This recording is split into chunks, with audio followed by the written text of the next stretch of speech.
नमस्कार, welcome to my YouTube channel all about life with Vijay. अभी कल ही मैं न्यूज़ पढ़ रहा था कि कर्नाटका के जो भी इलेक्शंस हुए हैं उसके बाद जो कर्नाटका की जो नई गवर्नमेंट आई है उन्होंने जो लेडीज़ हैं वुमेन हैं उसके लिए सारे तरह की जो बस सर्विसेज हैं कर्नाटका के अंदर with in the state borders वो टोटली फ्री कर दी है। इस तरह से उन्होंने फ्री इलेक्ट्रिसिटी का कुछ जो पॉइंट जो वादा किया था इलेक्शन से पहले वो भी उन्होंने फुलफ़िल करने की तरफ अपना कदम बढ़ा दिया है। फिर दूसरी तरफ से जो अपोजिशन पार्टीज़ जो भी सरकार के अपोजिट रहती है वो इस मूव को क्रिटिसाइज़ करते हैं और एक कॉमन मैन कंफ्यूज है कि दोनों में से किसकी बात माने। सो आज की डिस्कशन का टॉपिक रहेगा फ्रीबीज़, जो रेवड़ी कल्चर बोला जाता है जिसको, India and Indian politics. 3 aspect से कवर करेंगे, freebies, India and Indian politics के हिसाब से। सो जो ये फ्रीबीज़ का कल्चर है ये इंडिया में कोई नया नहीं है। मैम पॉलिटिक्स को अभी अपार्ट रखते हैं, अभी हम नॉर्मल बात करते हैं, डिस्कशन करते हैं इन बिज़नेस फ्रीबीज़ कैसे यूज़ की जाती हैं। अभी 4-5 साल 6 साल पहले जब ये रिलायंस जियो का जो मोबाइल नेटवर्क है इसको स्टार्ट किया गया और हम सबको अच्छे से याद है कि जो कंपनी थी जियो उन्होंने ये जो कॉल्स थी वो टोटली फ्री रखी इनिशियल 6 महीने 1 साल के लिए। सो एकदम से कस्टमर जो इंडिया का कस्टमर था वो एकदम से अट्रैक्ट हुआ जियो की तरफ। सो डिस्पाइट ऑफ कुछ शुरू में नेटवर्क इश्यूज़ थे बट वो एकदम से कस्टमर उसकी तरफ अट्रैक्ट हुआ और करोड़ों लोगों ने, लाखों करोड़ों लोगों ने रिलायंस जियो का जो है सिम यूज़ करना स्टार्ट कर दिया। एकदम से कस्टमर उसकी तरफ अट्रैक्ट हुए और कस्टमर एक्विजिशन हुई। इसी तरह जो स्विगी ज़ोमैटो की जो साइट्स एकदम से जब न्यू आई तो इन्होंने ज़ीरो अपना जो चार्जेस, डिलीवरी चार्जेस लेते हुए एकदम रेस्टोरेंट के रेट्स पे ही डिलीवरी स्टार्ट करी। अब एक जो फूड जो जिसने ऑर्डर करना था उसने ऑर्डर करना शुरू किया और बिना किसी एक्स्ट्रा चार्ज के या बहुत ही मिनिमल एक्स्ट्रा चार्ज के बाद वो घर बैठे आराम से अपने घर के कंफर्ट में उस खाने को खाने लगा। और एकदम से इस बहुत ही लो चार्जेस जो शुरू में ज़ोमैटो और स्विगी ने रखे थे उसकी तरफ कस्टमर एकदम से अट्रैक्ट हुआ और इन दोनों कंपनीज़ ने एकदम से कस्टमर एक्वायर करे। तीसरा एग्जांपल बिग बास्केट का, जो ग्रोसरी आइटम्स या डेली यूज़ की जो आइटम्स होती हैं उसके ऊपर भी ऑलमोस्ट डिस्काउंट्स के साथ और ज़ीरो डिलीवरी चार्जेस के साथ एकदम से पूरे पैन इंडिया में कस्टमर्स को, बड़े शहरों में जहाँ जहाँ वे सर्विसेज इंट्रोड्यूस करी गई, एकदम से कस्टमर अट्रैक्ट हुआ उनकी तरफ और मिलियंस में कस्टमर एक्वायर करे इन कंपनीज़ ने। तो ये फ्रीबी कल्चर बिज़नेस में इस एस्पेक्ट में था। फिर लॉन्ग टर्म में जैसे ही कस्टमर्स एक्वायर हो जाते हैं, सो कस्टमर एक्वायर होने के बाद धीरे धीरे ये कंपनीज़ अपने चार्जेस बढ़ाने लगती हैं। उसमें से कुछ कस्टमर्स छूट जाते हैं बट फिर वो एक तरह से हैबिट हो जाती है तो कई कस्टमर्स कंपनी के साथ स्टिक करते हैं। रिलायंस जियो तो एकदम से इंडिया की वन ऑफ द जो टॉप नेटवर्क प्रोवाइडर्स बन गई और उसने अपनी पोजीशन को होल्ड भी किया है। इसी तरह से स्विगी ज़ोमैटो का कल्चर हम देखते हैं कि अभी भी बहुत सारे ऑर्डर्स डिस्पाइट जो जैसे रेस्टोरेंट्स में कोई जाए 200 रुपये की चीज़ खाए, ऑलमोस्ट 300 रुपये की, 300 कभी कभी 350 रुपये की भी स्विगी ज़ोमैटो में पड़ती है। बट फिर भी कस्टमर का जो बिहेवियर था इस चीज़ को अंडरस्टैंड किया इन कंपनीज़ ने और कस्टमर एक्वायर होने के साथ फिर उनकी सर्विसेज की जब आदत पड़ गई तो उन्होंने अपने रेट्स बढ़ाए और अब भी वो कंपनीज़ काफ़ी चल रही हैं। और कुछ कंपनीज़ जिनकी इनहेरेंट वैल्यू कस्टमर को समझ में नहीं आती डिस्पाइट बीइंग फ्री, पर वो फ्री के चक्कर में यूज़ कर लेते हैं, बट फिर वो जब चार्जेस बढ़ाने लगते हैं तो कस्टमर्स छूट जाते हैं और कई सारी कंपनीज ये बंद भी हो जाती हैं। सो कस्टमर एक्विजिशन की स्ट्रेटजीज़ ये फ्री भी बिजनेसेस इंडिया में सालों साल से यूज़ करते हैं, वर्ल्ड ओवर भी सालों साल से यूज़ करते हैं, कोई नई पॉलिसी नहीं है। सो पब्लिक का जो बिहेवियर है, कस्टमर का जो बिहेवियर है वो हर कंपनी के लिए अपने फ़ायदे के हिसाब से चेंज होता है। जिस चीज़ में उसको वैल्यू लगती है उस कंपनी में वो सस्टेन करता है, कस्टमर रहता है उसके साथ, अदरवाइज़ वो अपना कस्टमर कंपनी से अपना जो है मुख मोड़ लेता है और उसकी तरफ फिर उस कंपनी को फ्लॉप होने से कोई रोक नहीं सकता है। अभी इसी सिचुएशन को हम इंडियन पॉलिटिक्स के साथ जोड़ें और हालांकि जो ये फ्रीबीज़ हैं वो सिंस इंडिपेंडेंस मिल ही रही हैं एक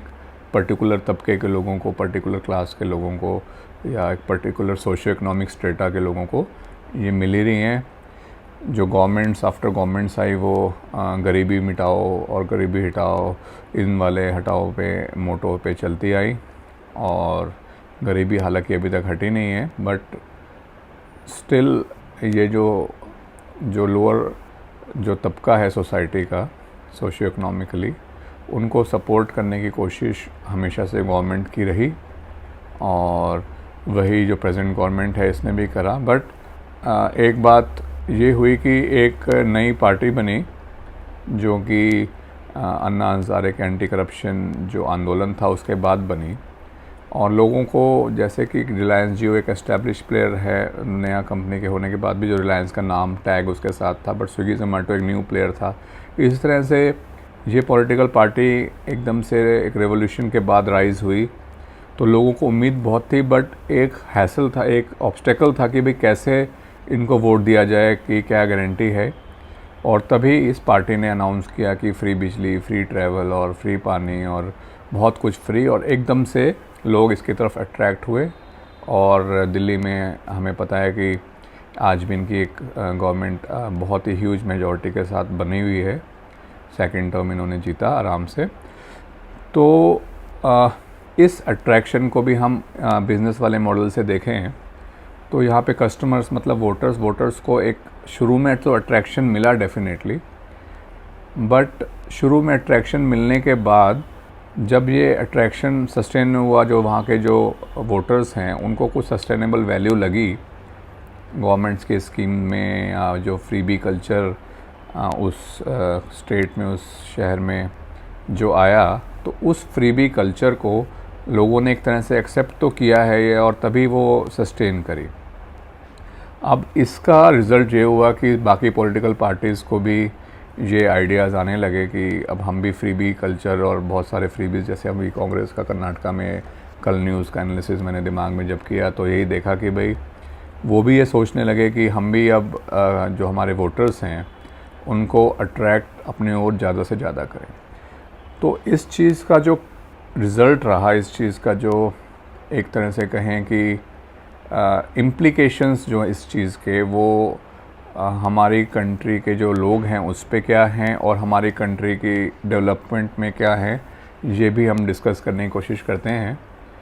सो जो रिच क्लास है इंडिया की या जो सोशियो इकोनॉमिक स्टेटा में ऊपर का लोग आते हैं, वैसे तो उनको ज़्यादा फ़र्क पड़ता नहीं है,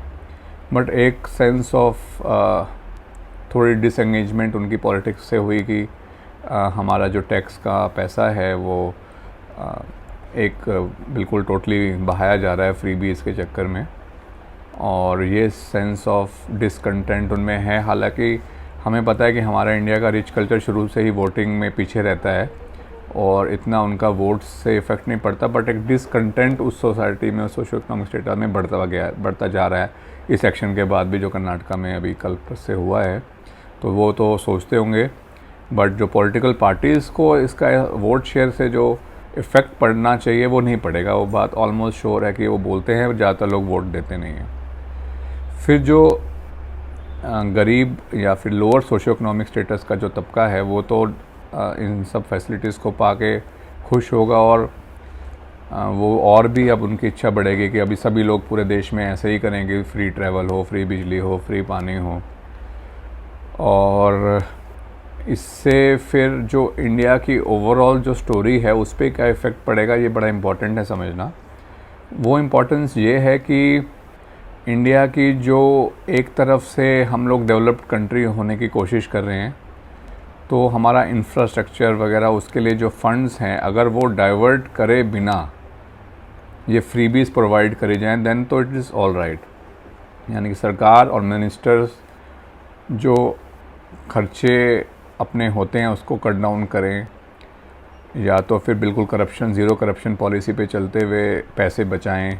अपने जो सामान सरकार बेचती है वो एक तरह से मोर प्रॉफिटेबल रहे, जो पब्लिक प्राइवेट पार्टनरशिप्स हैं वो ज़्यादा प्रॉफिटेबल इंडियन गवर्नमेंट के लिए या स्टेट गवर्नमेंट के लिए हों। तो उसके बचे हुए पैसों से अगर फ्रीबीज दी जा रही हैं तो इंफ्रास्ट्रक्चर डेवलपमेंट में कोई फ़र्क नहीं पड़ता उससे, तो फिर तो बहुत अच्छा ये पब्लिक के लिए है, क्योंकि अल्टीमेटली जिस पार्ट ऑफ सोसाइटी को हेल्प की ज़रूरत है अगर उस तक हेल्प पहुंच रही है